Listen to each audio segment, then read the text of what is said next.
తెలంగాణ ప్రభుత్వం కాంట్రాక్టుల కేటాయింపుల్లో అవినీతికి పాల్పడుతోందని సంచలన ఆరోపణలు చేశారు BRS working president KTR. Amrit 2.0 ప్రాజెక్టులో భాగంగానే తెలంగాణకు కేటాయించిన పనుల్లో 1137 కోట్ల రూపాయల పనులకు ముఖ్యమంత్రి రేవంత్ రెడ్డి తన బావమర్ది సుజన్ రెడ్డికి చెందిన శోధ కంపెనీకి అప్పగించారని కేటీఆర్ తెలిపారు. అయితే దీనికి సంబంధించిన పూర్తి వివరాలను కూడా కేంద్రం దగ్గర బయటపెట్టేందుకే తాను ఢిల్లీ వచ్చానని చెప్పారు. తెలంగాణ కేటాయింపుల్లో అక్రమాలు జరిగితే ఢిల్లీలో బయటపెడతానని హెచ్చరించారు.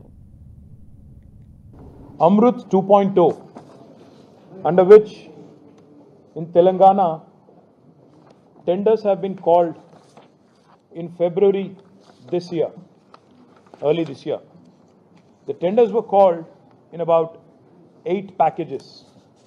I have all the details here, but unfortunately these details you will not find in any of the websites in Government of Telangana. Government of Telangana has been basically keeping them all quiet. Even if you apply under RTI, you will not know कि किसको क्या tender मिला. इसीलिए थोड़ा मैं आप सबके सामने रखने की कोशिश कर रहा हूँ.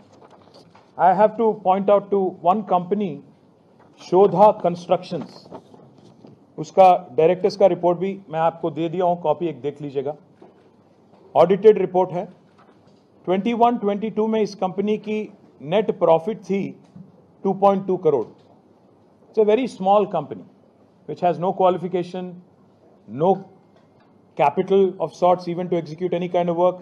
In 2021 this company's net profit was 3.5 crores.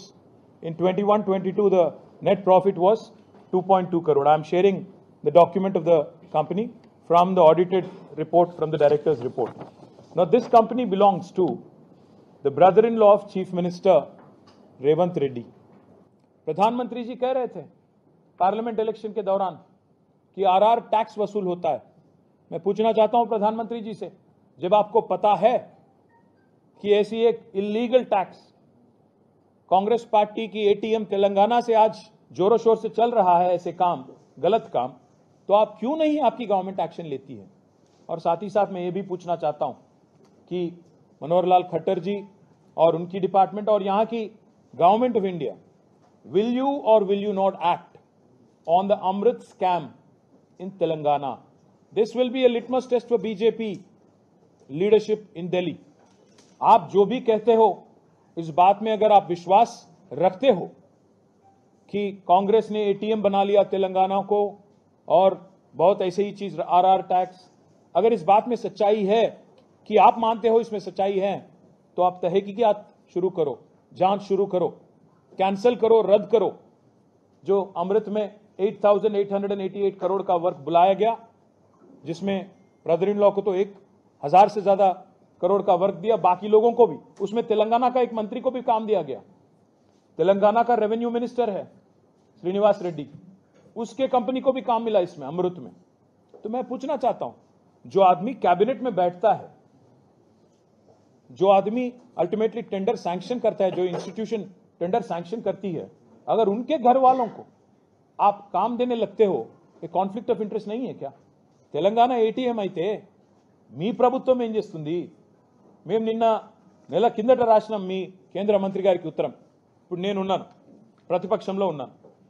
రేపు నా కుటుంబ సభ్యులు ఎవరైనా కంపెనీ పెట్టారనుకోండి, ఒక ఇన్ఫ్రాస్ట్రక్చర్ కంపెనీ పెట్టారు, 4 ఏళ్ల తర్వాత మా పార్టీ అధికారంలోకి వస్తుంది. వచ్చిన తర్వాత నేను క్యాబినెట్లో మంత్రిగా ఉన్నాను అనుకోండి. మరి నేను క్యాబినెట్లో మంత్రిగా ఉండి నా బంధువులకు సంబంధించి, నా కుటుంబ సభ్యులకు సంబంధించిన కంపెనీకి నేరుగా 1,100 కోట్ల వరకు, 1000 కోట్ల వరకు ఇస్తే అది కాన్ఫ్లిక్ట్ ఆఫ్ ఇంట్రెస్ట్ కాదా? ఈరోజు జార్ఖండ్ సీఎం హేమంత్ సోరెన్ మీద పెట్టిన కేసు ఇదే కేసు కదా. తమ వారికి, అస్మదీయులకు, బంధుమిత్రులకు లాభం చేకూర్చారనే కదా ఆయన మీద పెట్టిన కేసు. మరి అదే కేసు ఇవాళ నేను అడుగుతున్నా బీజేపీ వాళ్ళని, మీరు రేవంత్ రెడ్డి మీద, పొంగులేటి శ్రీనివాస్ రెడ్డి మీద ఎందుకు పెట్టడం లేదు అని నేను అడుగుతా ఉన్నా. సమాధానం చెప్తారా? ఒకవైపు మీరే చెప్తారు తెలంగాణ ఏటీఎం అయింది, మరి తెలంగాణ ఏటీఎం అయితే కేంద్రం నిష్క్రియాపరంగా ఎందుకున్నది?